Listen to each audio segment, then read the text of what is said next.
difficult to pivot after all the testimony we heard from the people in opposition.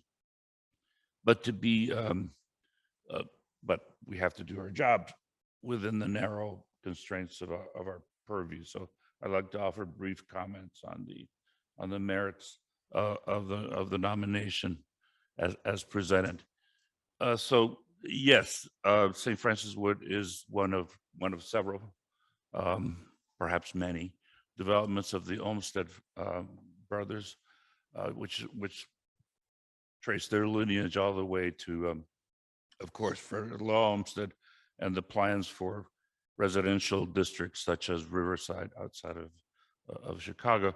And many of those characteristics are existing here.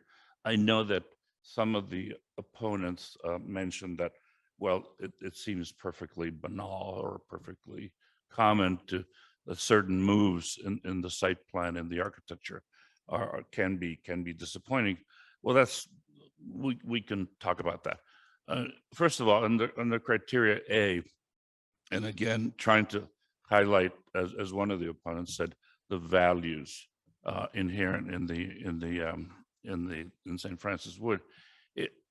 The site plan accomplishes many things that are technically worthy of note. It does have the typical Olmsted signature of curvy streets because they simply didn't think that residential districts should be gridded because gridded means urban, and they had that particular bent. Let's say that. No pun intended. But the fact that these residential developments seem isolated and they seem as pockets is very common in residential design. I would ask anybody to just go to any place in suburbia and see how you get off a main road, you immediately encounter a network of streets where you are really not invited to go through. And that's part of just residential design. That's how this culture conceived of privacy in heavy quotes at a residential scale.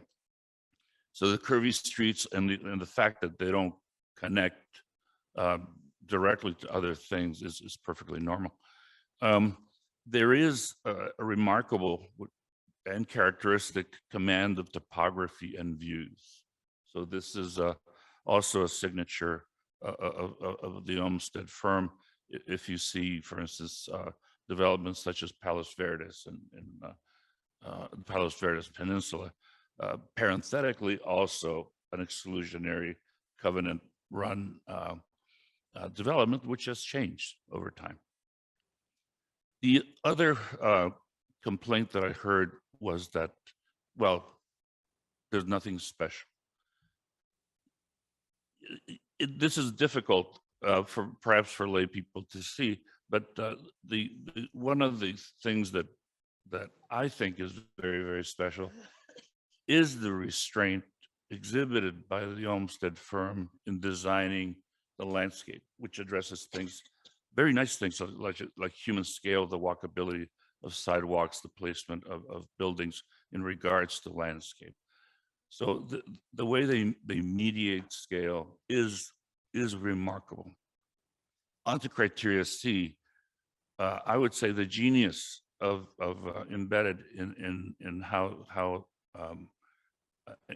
and how successful St. Francis Wood is because that many architects were invited to participate in the architectural design, i.e., it was not done as a cookie cutter design with just pick model A, B, or C, and you do have a diversity of styles that responds to diversity of aesthetic concerns by all the contributing architects.